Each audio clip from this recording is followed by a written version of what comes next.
अस्सलाम वालेकुम dear students, मेरा नाम मिर्ज़ा मोहम्मद उस्मान है and I am your biology teacher. Dear student, जैसे कि लास्ट टाइम हमने चैप्टर नंबर 18 जो रिप्रोडक्शन का चैप्टर है वो हमने एंड किया था, तो आइए अब इस चैप्टर के एंड पे जो एक्सरसाइज दी गई हैं उनको ज़रा डिटेल में सॉल्व करते हैं। सबसे पहले आइए हम देखते हैं फिल इन द ब्लैंक्स को। फिल इन द ब्लैंक्स में first one is asexual reproduction requires only a single dash organism। तो इसमें क्या आएगा, इस सिंगल asexual reproduction में हमें क्या चाहिए होता है, एक सिंगल पेरेंट। तो यहाँ पे क्या चीज़ आएगी, only a single parental organism, क्योंकि ये asexual reproduction है, यहाँ पे दो अलग अलग गैमेट्स की तो रिक्वायरमेंट ही नहीं। फिर नंबर 2 है sexual reproduction usually involves dash parents। तो यहाँ पे क्या आएगा, सेक्सुअल रिप्रोडक्शन में बेसिकली 2 पेरेंट्स इन्वॉल्व होते हैं, जिनमें एक मेल होता है और दूसरा फीमेल। तो यहाँ सिर्फ आप लिखेंगे कि sexual reproduction usually involves 2 parents. उसके बाद number 3, फाइटोक्रोम्स are the special dash sensitive pigments।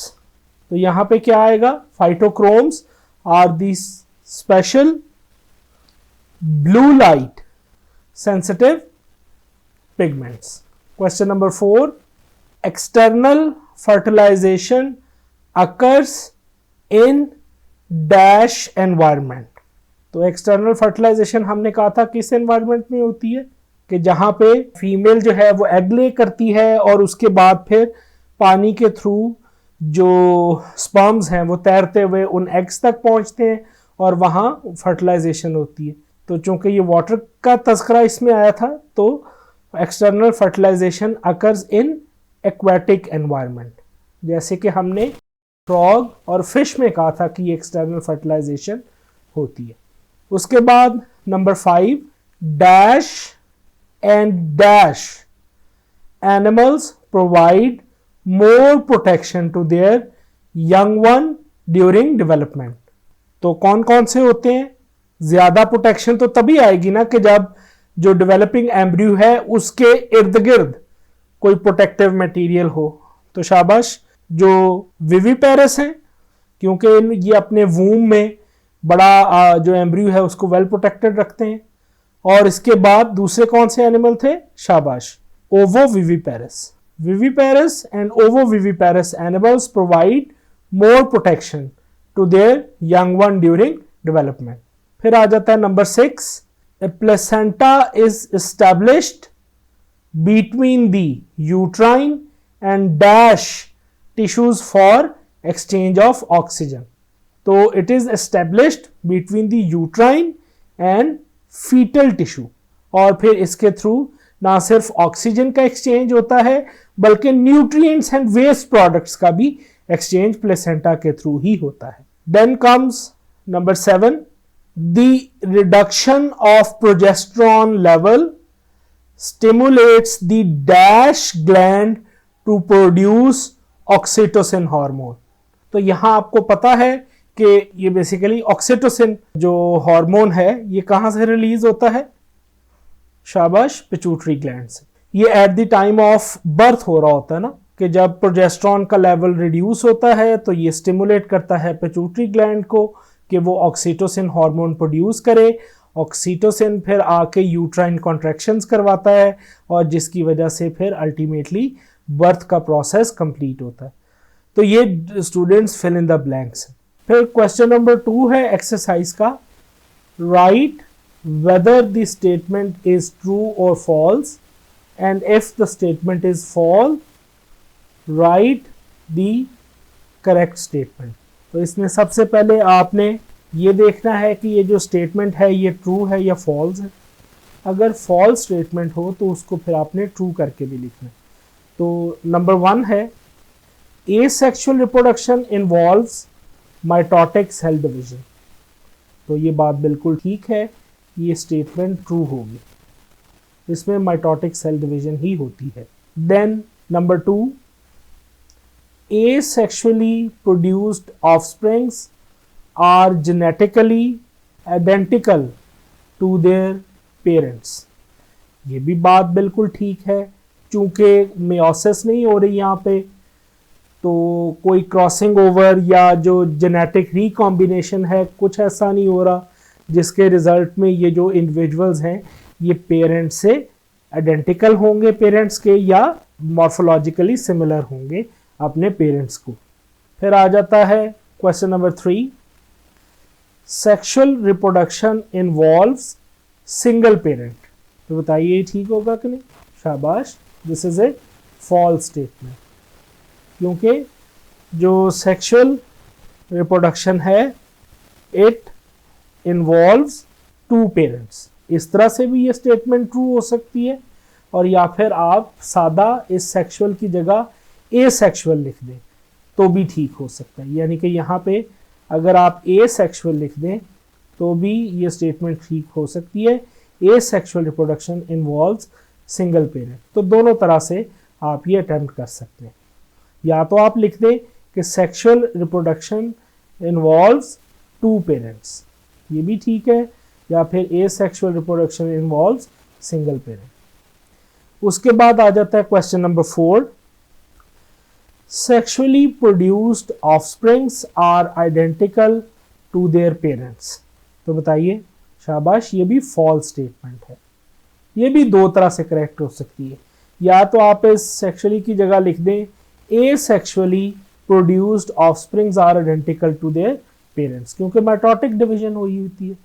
या फिर आप इसको यूं भी सही कर सकते हैं कि sexually produced offsprings are non identical या डिफरेंट फ्रॉम देयर पेरेंट्स। तो इस तरह भी ये स्टेटमेंट ठीक हो सकती है। तो ये है ट्रू और फॉल्स स्टेटमेंट और उनके आंसर्स। अच्छा जी, अब आते हैं मल्टीपल चॉइस क्वेश्चंस।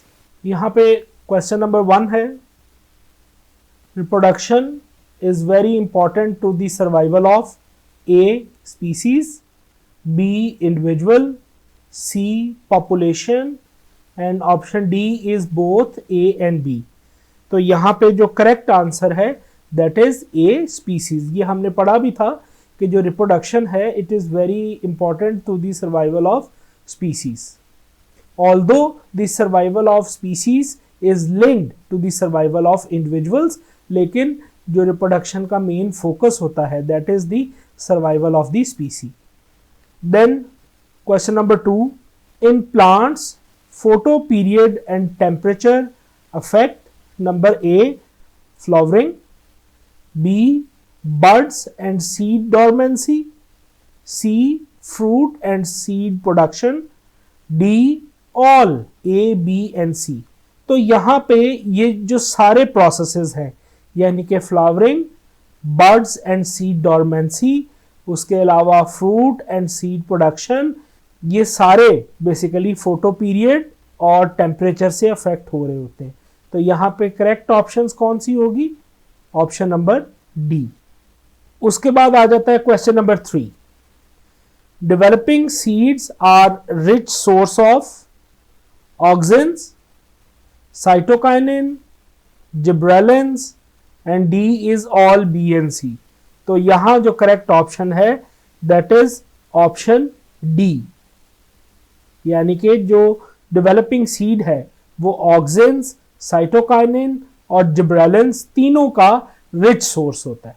उसके बाद आ जाता है question number 4, common methods of sexual reproduction are tissue culture, option A है, option B is identical twins and option C is cloning, option D is all A, B and सी।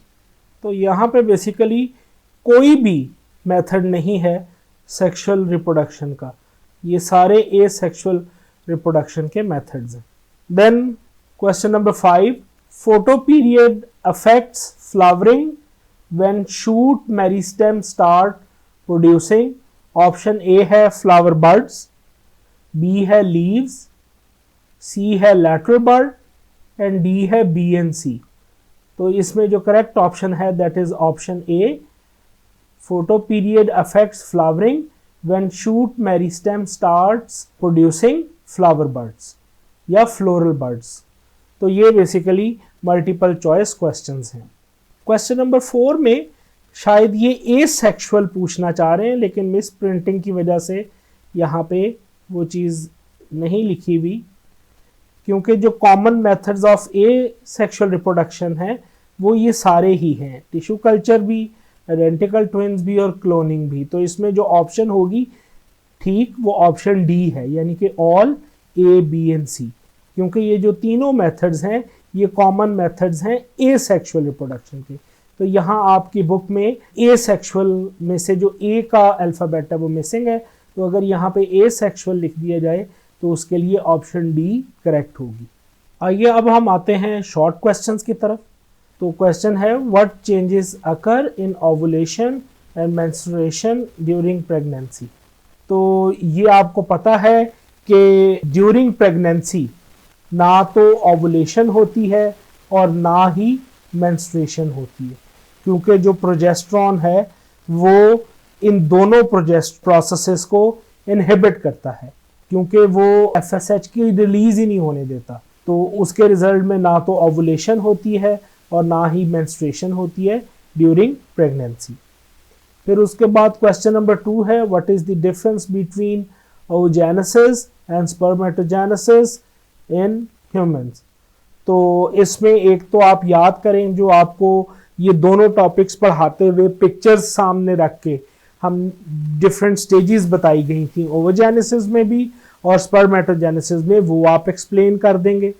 जैसे prime ओवोजेनेसिस में oogonium primary spermatocyte, secondary spermatocyte, फिर उसके बाद polar bodies और फिर जो egg है।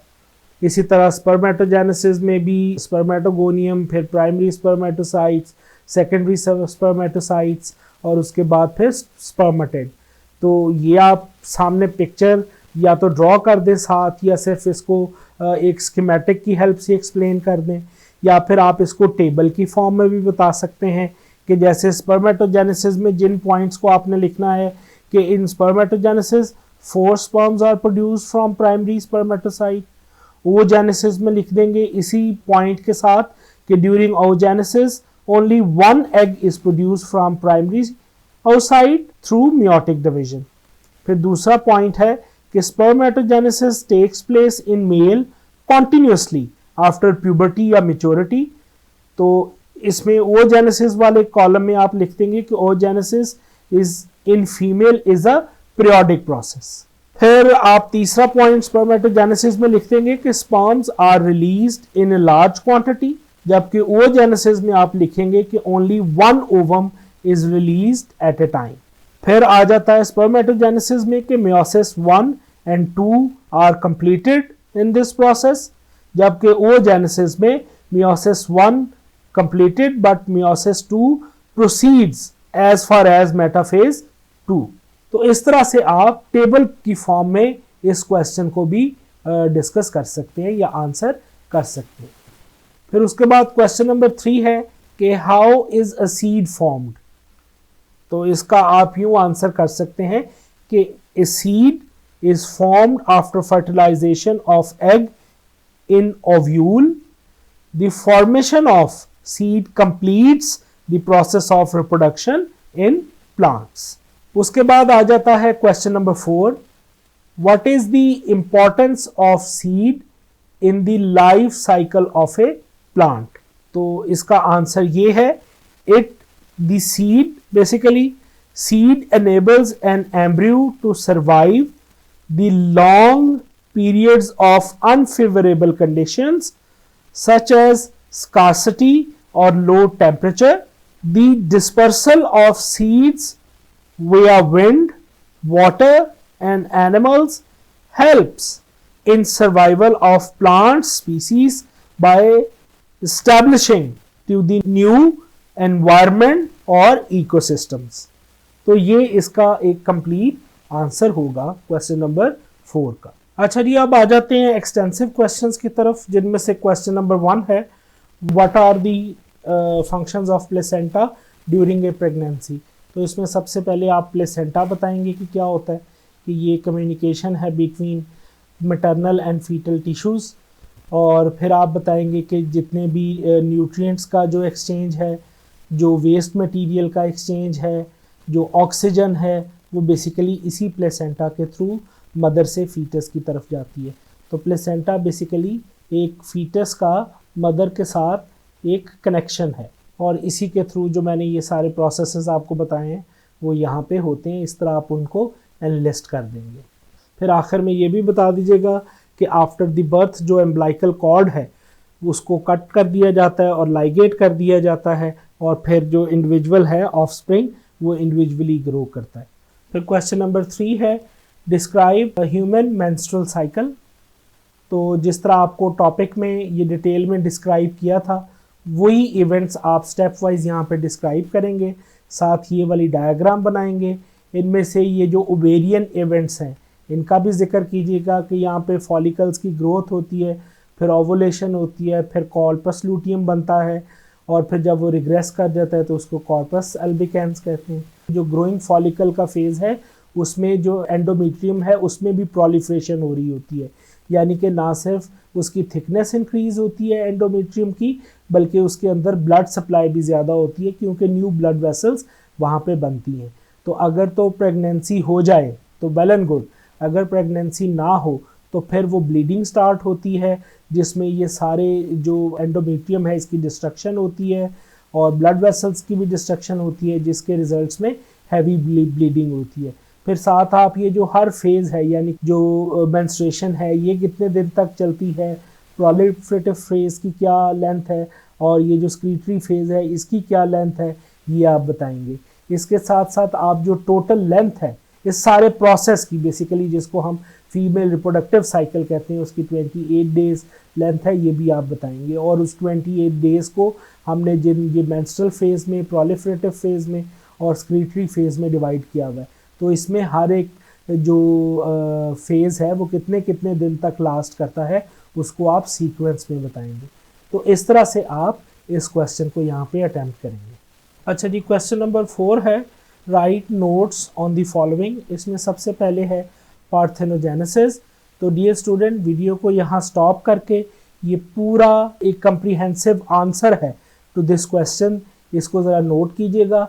बेसिकली ये 100% वही चीज़ है जो ड्यूरिंग लेक्चर आपको एक्सप्लेन की गई थी, जिसमें सबसे पहले पार्थेनोजेनेसिस की डेफिनेशन है, और फिर हनी बीज में बताया हुआ है कि किस तरीके से वो जो ड्रोन्स हैं और जो फीमेल्स हैं वो कैसे डेवलप होती हैं, वो वाली एग्जांपल यहाँ पे दी गई है। फिर इसके बाद जो 2 फॉर्म्स थी पार्थेनोजेनेसिस का उसमें जिक्र किया गया इसका, जिसमें हैप्लॉइड पार्थेनोजेनेसिस है और डिप्लॉइड पार्थेनोजेनेसिस है विद एग्जांपल, वो यहाँ पे ये जिक्र किया हुआ है। तो इस तरह से ये एक कंप्लीट आंसर है टू दिस क्वेश्चन। फिर पार्ट बी है जेनिटल हर्पीज़ या हर्पीज़ जेनिटिलिया जिसे कहते हैं। इसमें सबसे पहले आप ये बताएंगे कि इसका कॉजेटिव एजेंट क्या है, और फिर ये आप बताएंगे कि ये किस तरह से ट्रांसमिट होती है, और फिर इसके सिम्टम्स क्या हैं। इसमें जेनिटल सोर्स आते हैं, फिर अल्सरेशंस आती हैं इन द इन्फेक्टेड एरियाज़। फिर आप ये भी बताएंगे कि अगर विमेन इससे इन्फेक्टेड हो तो ये जो वायरस है ये इन्फेंट को भी ट्रांसमिट हो सकता है ड्यूरिंग बर्थ, और फिर इसके रिजल्ट में सीरियस डैमेज हो सकता है to the eyes and central nervous system of the newborn. तो ये भी एक डिटेल आंसर है इस हर्पीज़ जेनिटिलिया का। यहाँ इस वीडियो को स्टॉप करें और ये वाला जो आंसर है या तो इसको लिख ले या इसको यहीं से याद कर लें। फिर पार्ट सी है एसेक्सुअल रिप्रोडक्शन। तो इसमें आप सबसे पहले तो बताएंगे कि सेक्सुअल रिप्रोडक्शन होती क्या है। सिंगल पेरेंट होता है इसमें। फिर ये बताइएगा कि इसमें मेटोटिक डिविजन्स होती हैं। फिर आप इसकी डिफरेंट टाइप्स बता सकते हैं, जिसमें हमने एक तो बाइनरी फिशन, मल्टीपल फिशन, उसके बाद बडिंग, फिर ये जो थी टिश्यू कल्चर, उसके बाद आइडेंटिकल ट्विंस और क्लोनिंग, ये डिफरेंट टाइप्स जो हमने पढ़ी थी एक सेक्सुअल रिप्रोडक्शन की। और फिर बेशक आप उनका कोई 2 लाइंस में हर एक टॉपिक का हर एक जो टाइप थी उसको डिफ़ाइन भी कर दें, तो ये बड़ा अच्छा इम्पैक्ट पड़ता है एग्जामिनर के ऊपर। तो इस तरह से आप इसको यहाँ पे डिस्क्राइब करेंगे एसेक्सुअल रिप्रोडक्शन को। उसके बाद डी ऑप्शन है सीडलेस फ्रूट्स की। तो ये बेसिकली पार्थेनोकार्पी वाला टॉपिक है। कंप्लीट टॉपिक यहाँ पे मैंने पेस्ट कर दिया है, यही बेसिकली इसका आंसर है। पार्थेनोकार्पी में हमने कहा था ना कि इसमें जो फ्रूट डेवलपमेंट होती है ये बेसिकली विदाउट फर्टिलाइजेशन होती है, इसीलिए यहाँ पे कोई सीड नहीं होता। और फिर हमने बताया था कि ये किन किन में होती है, बनाना में, पाइन एप्पल में, उसके अलावा ऑरेंजेस और ग्रेप्स की कुछ वेराइटीज़ में। फिर हमने कहा था कि इसी किस्म की डेवलपमेंट को पार्थेनोकार्पी कहते हैं। और फिर हमने कहा था कि it is due to the imbalance of the hormone, और कौन सा हार्मोन था, ऑक्सिन्स। हमने कहा था कि यूजुअली जो हाई लेवल ऑफ ऑक्सिन्स हैं वो इस पार्थेनोकार्पी के केस में ओवरीज के अंदर प्रेजेंट होते हैं। और फिर हमने ये भी बताया था कि जो पार्थेनोकार्पी है ये आर्टिफिशियली भी इंड्यूस की जाती है कमर्शियल पर्पसेस के लिए, और इसके लिए जो ऑक्सिन्स हैं वो ऐड की जाती हैं। और ये वाला जो आर्टिफिशियल पार्थेनोकार्पी है ये टोमेटो या पेपर्स के केस में बहुत ज़्यादा प्रैक्टिस हो रही है। तो इस तरीके से आप इस क्वेश्चन को यहाँ पे अटेम्प्ट करेंगे। तो उम्मीद है डियर स्टूडेंट आपको समझ में आ गया होगा जिस तरीके से हमने fill in the blanks, multiple choice question, short questions और लॉन्ग क्वेश्चंस को आंसर किया। आप भी इसी तरह इनको आंसर कीजिएगा ताकि आप मैक्सिमम ग्रेड स्कोर कर सकें। अगले टॉपिक के लिए मुझे इजाज़त दीजिए, तब तक के लिए अल्लाह हाफ़िज़।